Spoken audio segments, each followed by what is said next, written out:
Assalamualaikum warahmatullahi wabarakatuh. Selamat datang di channel Spot Horror.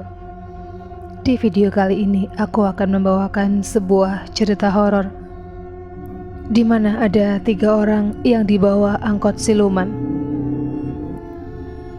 Bagaimanakah kisah selengkapnya? Kita simak ceritanya berikut ini.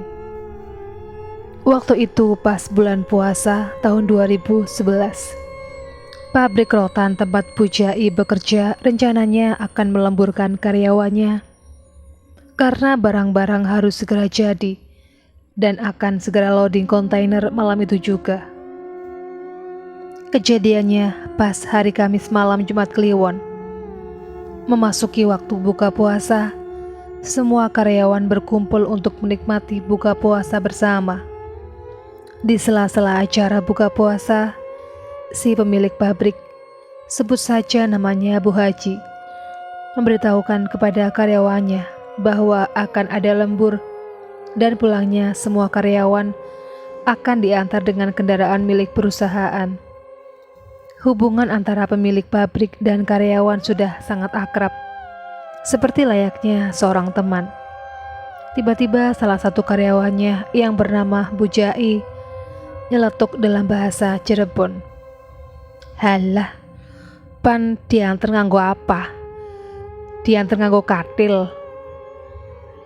Semua orang pun ketawa. Bu Jai tidak sadar omongannya bermaksud bercanda, tapi waktu ngomongnya pas sandekala maghrib. Konon pada waktu itu banyak berbagai jenis lelembut pada keluar dari sarangnya. Setelah buka puasa dan istirahat, semua karyawan kembali bekerja lembur. Namun Bu Jai dan kedua rekannya, sebut saja namanya Darmi dan Warsun, pamit kepada Bu Haji kalau mereka mau izin pulang lebih awal.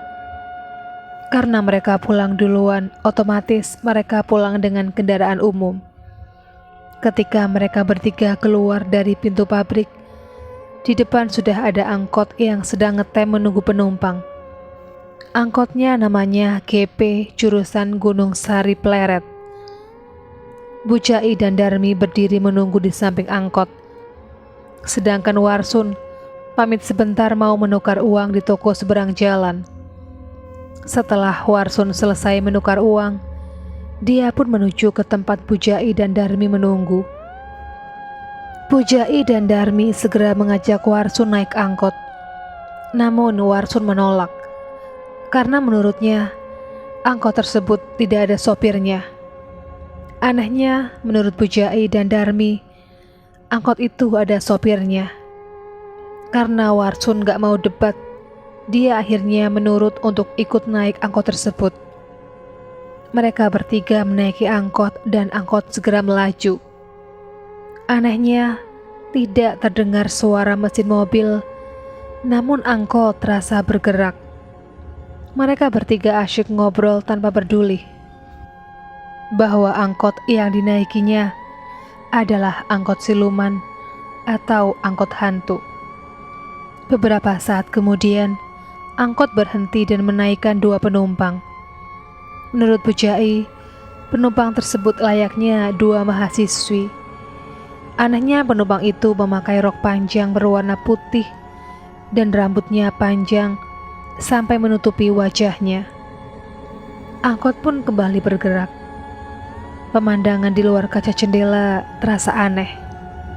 Hanya gelap gulita dan sesekali terlihat bayangan-bayangan putih, serta tidak terdengar suara hiruk pikuk dan klakson dari kendaraan lain. Warsun dan Darmi masih agak sadar.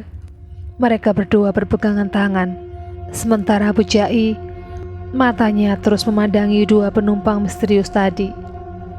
Darmi dan Warsun saling pandang dan berbisik. Kok aneh ya? Angkotnya seperti melayang, bukan melaju layaknya mobil, bisik Warsun. Iya ya, perasaan juga nih angkot lama bener. Dari tadi gak nyampe-nyampe, jawab Darmi. Refleks Warsun menyebut, La ilaha illallah. Tiba-tiba angkot berhenti di depan pasar Pleret. Di sana sudah banyak pedagang yang sedang menggelar lapak dagangannya. Pertanda hari sudah pagi, sekitar jam 4 subuh. Padahal jarak dari pabrik ke pasar Pleret hanya sekitar 2 km.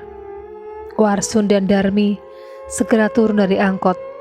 Tapi Bu Jai malah lemas lunglai dan enggan turun. Buru-buru Warsun dan Darmi menarik Bu Jai dan memapahnya menjauh dari angkot tersebut. Kemudian mereka bertiga naik becak dan pulang ke Cangkring. Selama 3 hari 3 malam, Bu Jai masih juga belum sadar. Dia terlihat seperti orang linglung dan tidak mengenali dirinya sendiri. Pihak keluarganya segera memanggil seorang kiai. Setelah didoakan dan disuruh minum air putih, Bu Jai perlahan mulai sadar. Setelah sadar, baru Bu Jai menangis jadi-jadinya, dan seluruh keluarga pun ikut menangis terharu. Karena kalau saja waktu itu naik angkot, Warsun tidak menyebut nama Allah, mungkin ketiganya sudah pindah ke alam lain. Demikianlah kisah 3 orang ketika mereka naik angkot siluman. Sekian dulu video kali ini, jumpa lagi di video berikutnya. Assalamualaikum warahmatullahi wabarakatuh.